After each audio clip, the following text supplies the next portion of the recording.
இந்த படத்தை எங்களுக்கு நம்பி இந்த படத்தை வாய்ப்பு கொடுத்த என்னுடைய producer Sivakarthikeyan sir, Sudhan sir, Kalai sir, 3 பேருக்கும் ரொம்ப நன்றி எங்கள் 8 பேர் சார்பா.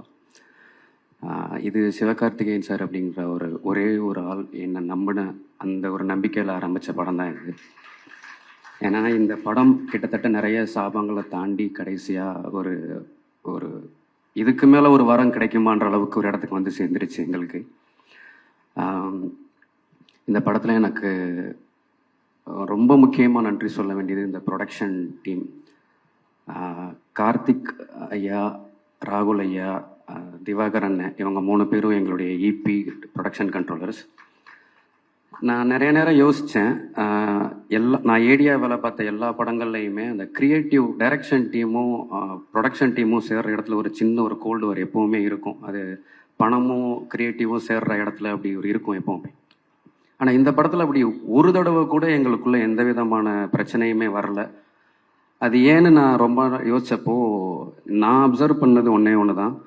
இந்த ப்ரொடக்ஷன் எங்களை மாதிரியே அவங்களும் பேஷனாக இந்த படத்துடைய ஒவ்வொரு நாளையும் கடக்கிறாங்க. அவங்களுக்கு எப்படி பட்ஜெட்டுக்குள்ளே இந்த படத்தை முடிக்கணுன்ற அந்த அக்கறை இருக்கோ, அதே நேரத்தில் டைரக்டர் என்ன நினைக்கிறாரோ அதை எப்படியாவது அவருக்கு எடுத்து கொடுத்துடணுன்ற கடமையும் ஒவ்வொரு நாளும் வச்சுக்கிட்டே கிடக்குறாங்க.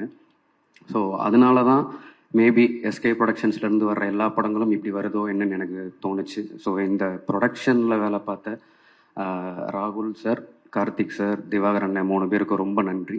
ஏன்னா இவங்க 3 பேர் இல்லைன்னா எங்களால் இந்த அவுட் கொடுத்துருக்க முடியும்னு எங்களுக்கு நம்பிக்கை இல்லை.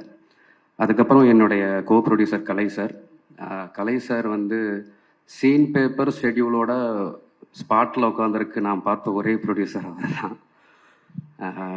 இந்த மாண்டேஜுக்கு 1 மணி நேரம் போதுமே, ஏன் எக்ஸ்ட்ரா போயிட்டுருக்காரு அப்படின்னு வெளியில் கேட்குற சத்தங்கள் எனக்கு கேட்கும். அப்பப்போ உள்ளே வருவார், சிவா எல்லாம் ஓகே தானே அப்படின்னு கேட்பாரு. அந்த வார்த்தைக்கு அர்த்தம் இன்னும் 5 நிமிஷம் சீக்கிரம் ரெடி பண்ணுங்க, அடுத்த ஷாட் போங்க அப்படின்னு அர்த்தம். ஸோ அதுக்கப்புறம் இந்த படத்தில் முக்கியமாக எனக்கு நான் இப்போ இவங்களை ரெப்ரசன்ட் பண்ணி டைரக்டர்னு இந்த அப்ரிசியேஷன்ஸ் எல்லாம் வாங்குறேன். ஆனால் என்னை விட அரக்கத்தனமாக உழைச்சவங்க இந்த டீம் தான். இந்த படத்துக்கு நாங்கள் காஸ்டியூம் டிசைனர் வச்சுக்கல, அதுக்கு பதிலாக அதோடைய எல்லா வேலையும் பார்த்தது ஆனந்த் தான். இந்த படத்தில் பல லொக்கேஷன்ஸ் வாங்க வாய்ப்பே இல்லை அப்படின்னு நாங்கள் விட்டுருந்த டைம்லையும் ஒவ்வொரு லொக்கேஷன்லையும் அந்தந்த ஓனர்கிட்ட போய் உட்காந்து கையை பிடிச்சி காலை பிடிச்சி பெர்மிஷன் வாங்கினவன் வந்தான் சாமி. அதுக்கப்புறம் இந்த படத்துடைய ஆர்ட் டிபார்ட்மெண்ட்டில் கொஞ்சம் இரக்கமே இல்லாத நிறைய ப்ராப்ஸை கேட்டேன். அது அத்தனையும் அலைஞ்சு திரிஞ்சு தேடி வாங்கினது சாமியும் விசாகனும் தான்.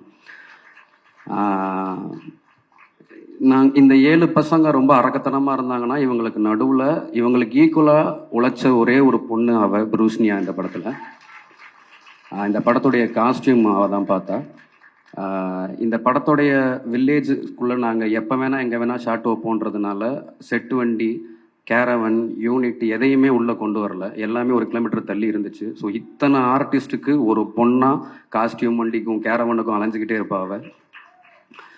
அதுக்கப்புறம் இப்போ நீங்கள் இவங்க பேசிக்கிட்டு இருந்த நிறைய இடத்துல ராஜேஷ்னு ஒரு பேர் சொன்னதை கேட்டிருப்பீங்க. இந்த படம் ஒவ்வொரு ப்ரொடக்ஷனில் ஒவ்வொரு தடவை நான் ஆஃபீஸ் போடும்போதும் முதல் நாள்லேருந்து என் கூட இருந்து ஒவ்வொரு தடவை ட்ராப் ஆகும்போதும் அடுத்து அவனுக்கு என்ன வேலை சொல்கிறதுன்னு தெரியாமல் யோசிச்சுட்டு இருக்கிறப்ப எனக்கு எந்த தொந்தரவுமே இல்லாமல் அண்ணே ஒரு வேலை இருக்குது ஊரில் போயிட்டு வந்துடுறேன்னு காணாமல் போயிடுவான். திரும்ப அடுத்த ஆஃபீஸ் போடுறப்ப வந்து சேர்ந்துருவான். இப்போ நான் கடைசியாக இந்த படத்துக்கு இப்போ 3வது தடவை இந்த ஆஃபீஸை போட்டப்போ நான் அவனை கூப்பிடலை, ஏன்னா அவன் ஒரு பெரிய டைரக்டர்கிட்ட ஏடியா இருந்தான். திடீர்னு ஒரு நாள் ஆஃபீஸ் வந்தான், என்னன்னு கேட்டேன். அந்த வேலையை விட்டுட்டு நான் இங்கே வேலை பார்க்குறேன்னு வந்து நின்ட்டான். அதே மாதிரி மேம்க்கு ஒரு மேக்கப் டெஸ்ட் எடுக்கிறதுக்கு ஒரு தண்டட்டி அவசரமாக தேவைப்பட்டுச்சு.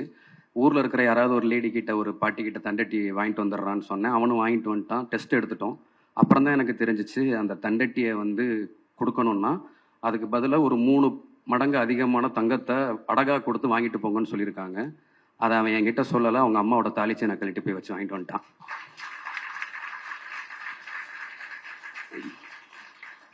இது நானும் கௌரியும் ஒன்றா தான் அசிஸ்டன்ட் டைரக்டர்ஸாக ஸ்டார்ட் பண்ணோம். இந்த படம் ஆரம்பிக்கிறப்ப அவன் இல்லை, ஆனால் ஒரு ஷூட்டிங் நடந்துக்கிட்டு இருந்த டைமில் கொஞ்சம் இன்னொரு ஆள் அதிகமாக தேவைப்படுதுன்னும் போது அவன் வேற ஒரு பெரிய பிரச்சனையில் இருந்தான்.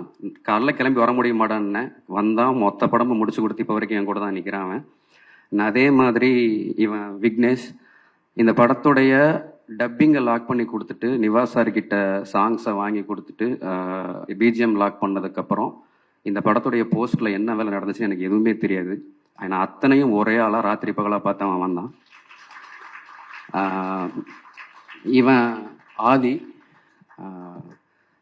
நான் ஏடியா இருந்த காலத்திலேருந்து எடிட்டிங் ரிப்போர்ட் எழுதுகிற ஒரு ஆள் ஷூட்டிங்கில் டெப்த்தில் ஃபீல்டு கிளியர் பண்ணிக்கிட்டு இருந்த ஒரே ஆள் இவன் தான். ஸோ அந்த அளவுக்கு ஒவ்வொரு ஷாட்டுக்கும் எவ்வளோ ஓட முடியுமோ ஓடுவான் அவன். ஸோ இப்போ இவங்க இல்லைன்னா நான் இங்கே நின்று இந்த டேரக்டர்ன்ற அந்த அப்ரிசியேஷனை வாங்கியிருக்க முடியாது. ஸோ இவங்க எல்லாருக்கும் நான் ரொம்ப நன்றி சொல்லிக்கிறேன்.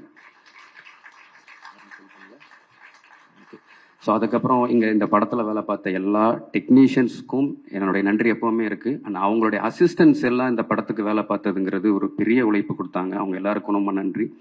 என்னுடைய நடிகர்கள் அவங்க அத்தனை பேர், அவங்களுடைய அசிஸ்டன்ஸ், இதில் நடித்த கேரக்டர் ஆர்டிஸ்ட், அவங்க கூட வந்து அவங்களுக்கு பாதுகாப்பாக வந்து அவங்களுடைய ஹஸ்பண்ட்ஸ் எல்லாருக்குமே ரொம்ப நன்றி. இந்த படம் நான் ஒரு டைரக்டர், எனக்கு இது ஒரு லைஃப்னு சொல்லி நான் டே நைட்டாக தூங்காமல் வேலை பார்த்துருக்கலாம், சாப்பிடாமல் இருக்க முடியும்.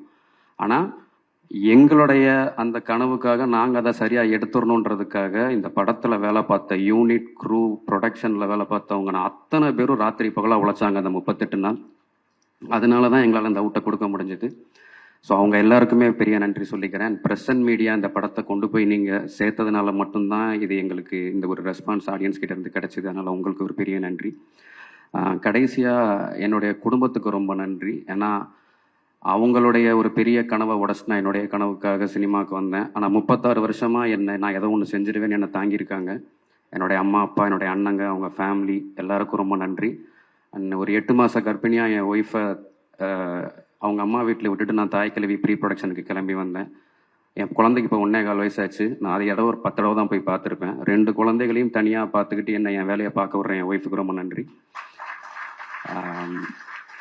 ஸோ ஆல்மோஸ்ட் நான் கண்டிப்பாக எவ்வளோ ஞாபகப்படுத்தி பார்த்தாலும் ஏதோ ஒரு பேரை விட்டுருப்பேன். அதனால் நீங்கள் யாரும் என்னை தப்பாக நினச்சிக்க வேணாம். நீங்கள் எல்லாம் என் வார்த்தையில் இல்லைனாலும் என் வாழ்க்கையில் எப்போவுமே என் கூட இருக்கீங்க. அதுக்கு ரொம்ப ரொம்ப ரொம்ப நன்றி. கடைசியாக ரொம்ப முக்கியமாக 2 பேர். சுதன் சார் வந்து என்கிட்ட இந்த கதையை சொன்ன அன்னைக்கு இது எத்தனை நாள்லடா எடுக்க போகிறேன்னு கேட்டார். அதுக்கப்புறம் ஒரு 3 மாதம் கழித்து இந்த படத்தை பார்த்துட்டு இதை எப்படா எத்தனை நாளில் எடுத்தேன்னு கேட்டார். அவ்வளோதான் அவர் என்கிட்ட பேசின மொத்த 2 வார்த்தையே.